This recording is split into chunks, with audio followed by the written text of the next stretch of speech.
জি বড় বাবা।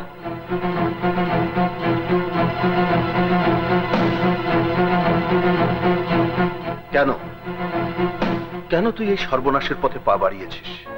সর্বনাশ? কিসের সর্বনাশ বড় বাবা? খান সাহেবের মেয়ে আমার বাড়িতে আমার কাছে আমানত, আর তুই কিনা। ছি বাবা, জেনেই যখন ফেলেছ তখন আর কোনো কিছুই গোপন করব না। কাজল আর আমি, আমরা দুজন দুজনকে ভালোবাসি। আমি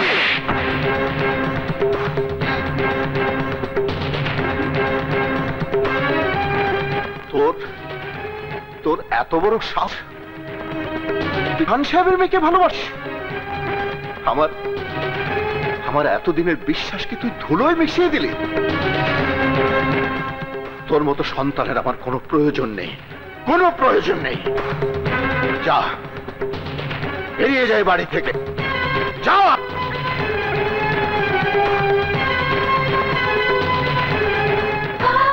দাঁড়াও আবি, আবি দাঁড়াও, তুমি যেও না। বাবা, ভালোবাসার অপরাধে যদি শাস্তি পেতে হয় তাহলে সেই শাস্তি আমাকেও দাও। ভালোবাসা আবির যদি অপরাধ করে থাকে তাহলে সে একই অপরাধে আমিও অপরাধী। শাস্তি দিতে হলে দুজনকে দিতে হবে বাবা, কারণ আবিরকে আমিও যে অনেক ভালোবাসি।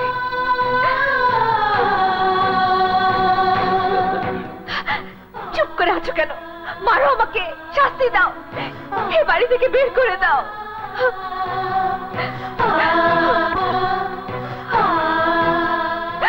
বাবা, আমি তোমার পায়ে পড়ছি, আমাদের প্রেমকে তুমি আলাদা করে দিও না বাবা, আলাদা করে দিও না।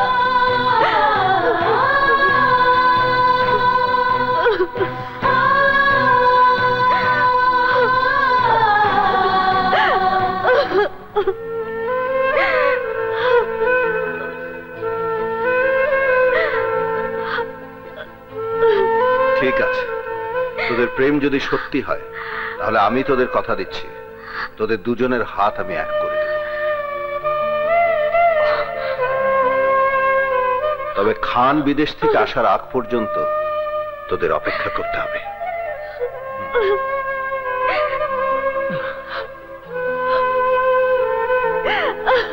বাবা,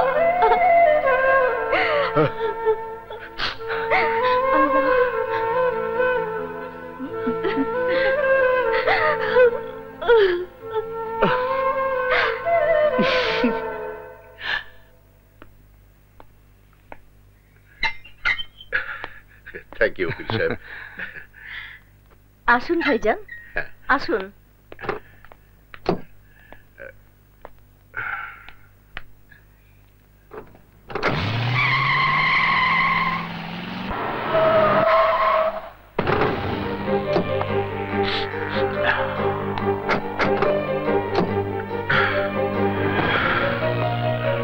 আসসালামু আলাইকুম। ওয়ালাইকুম আসসালাম। স্বাগতম খান সাহেব, সুস্বাগতম। তুই আবার কি চাস? শিয়াল থেকে মুরগি বাঁচাতে মেয়েকে বাঘের কাছে বর্গা দিয়ে গিয়েছিলেন খান সাহেব। আরে রাখেন আপনার মুখ ছেড়েছে, এখন তো আপনার নিজের মুখ লুকানোর জায়গা থাকবে। লোকে যদি জানে খানের মেয়ের সাথে খানের শত্রু চৌধুরী তার চাকরের ছেলের সাথে আপনার মেয়ের বিয়ে দিচ্ছে, তাহলে শুধু বড় মুখ না, আপনার মাথাটাও নিচু হয়ে যাবে। মিথ্যে কথা, চৌধুরী এমন হীন কাজ করতে পারে না, এ আমি বিশ্বাস করি না। পারে স্যার, পারে। আমি নিজের কানে শুনাইলাম চৌধুরী সাহেব আবির ভাইয়ের সাথে কাজল আপার ভালোবাসা মাইনা লইছে, আপনিও মাইনা লন। এই চুপ! না, কোনোদিনই পূর্ণ হবে না। কালই আমি কাজলকে ফিরিয়ে নিয়ে আসবো।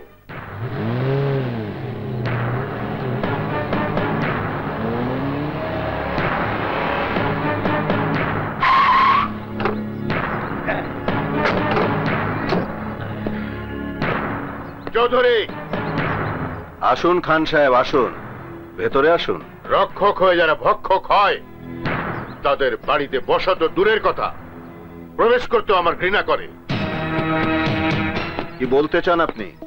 আমি কি বলতে চাই তা না বোঝার মতো বোকা তো আপনি নন চৌধুরী। আমার মেয়েকে আমি আপনার কাছে আমানত রেখে গিয়েছিলাম, আর আপনি সেই আমানতের খেয়ানত করেছেন। আপনি ভুল করতেছেন খান সাহেব। আমার থামো। যখন রাজায় রাজায় কথা হয় তখন কোন চাকরের তার মাঝে কথা বলা সাজে না। আপনি নিজেকে আমার চেয়ে শ্রেষ্ঠ প্রমাণিত করবার জন্য আমার মেয়েকে নিয়ে ঘৃণ্য চাল চলেছেন চৌধুরী। মনে করেছেন খান বাড়ির ইজ্জত ধুলোয় মিশিয়ে দিয়ে নিজের নাম উজ্জ্বল করবেন, কিন্তু আপনার সেই স্বপ্ন আমি কোনোদিন পূর্ণ হতে দেব না, কোনোদিন না। খান সাহেব, গলা নিচু করে কথা বলুন। আবির, উনি তোমার গুরুজন, তার উপর এ বাড়ির মেহমান। মেহমানদের অসম্মান করার ইতিহাস এ বাড়িতে নেই।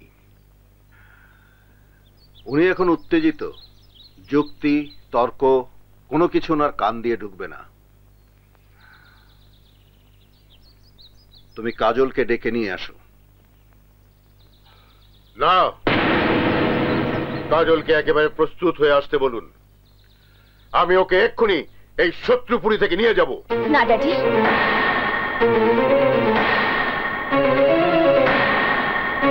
আমি এখন যাব না। মারে, তোকে ছাড়তে আমার যেমন কষ্ট হবে তেমনি তোকে ছাড়া থাকতে তোর বাবার অনেক কষ্ট হচ্ছে। সন্তান হয়ে বাবা মাকে কষ্ট দেয়া ঠিক না। উনি তোকে নিতে এসেছেন, তোর চলে যাওয়াই উচিত। কিন্তু বাবা। জামা কাজল, চলে আয়। রান্না কিসের? আয় কুসুম, আয়। জি জি মামা।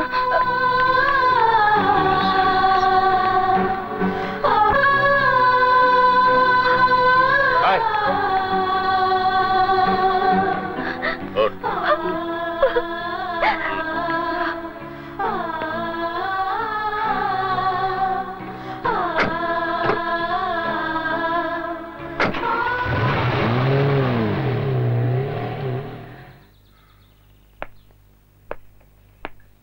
আবির, বিষ্ণে, কাজল আবার এই বাড়িতে ফিরে আসবে, ফিরে আসবে এই বাড়ির বউ হয়ে।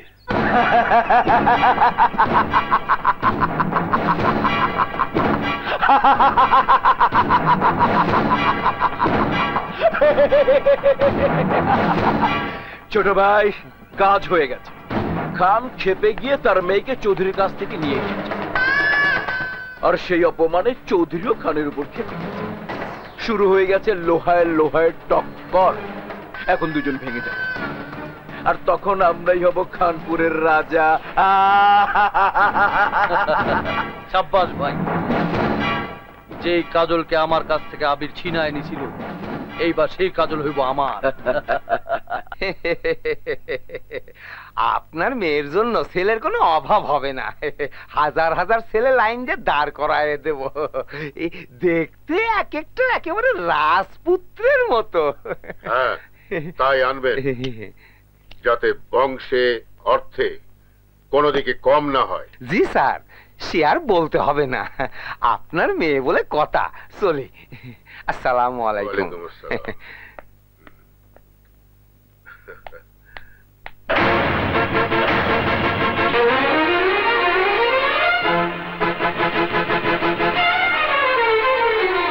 ড্যাড, আমি আবিরকে ছাড়ার কাউকে বিয়ে করব না।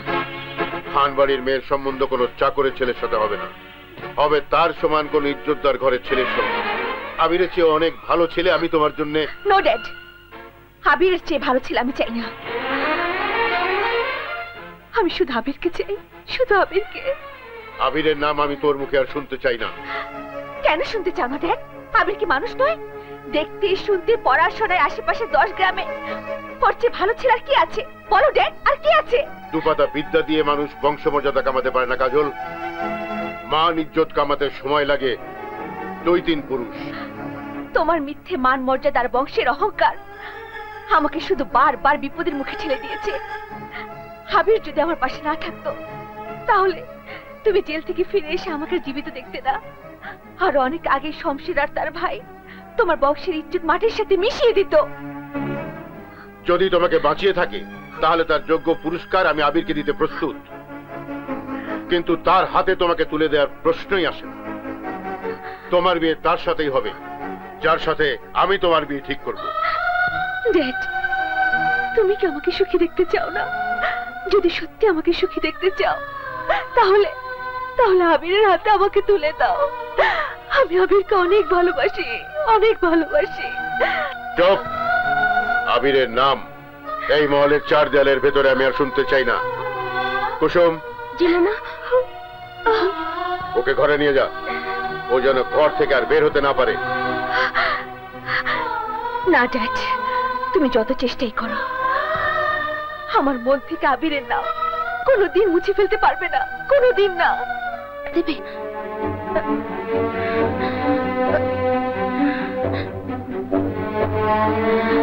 ঠিক আছে কাজল, তুই ভাবিস না, আমি কাল সকালে এই চিঠি আবিরের হাতে পৌঁছে দিব।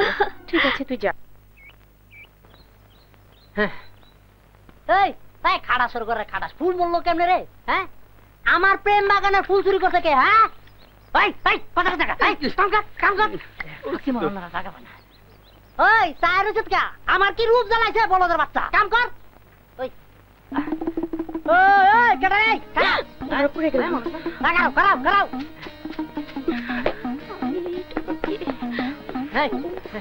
এই কেডা রে? এই কোন হালা? এই বুঝছি, এটা চোখ।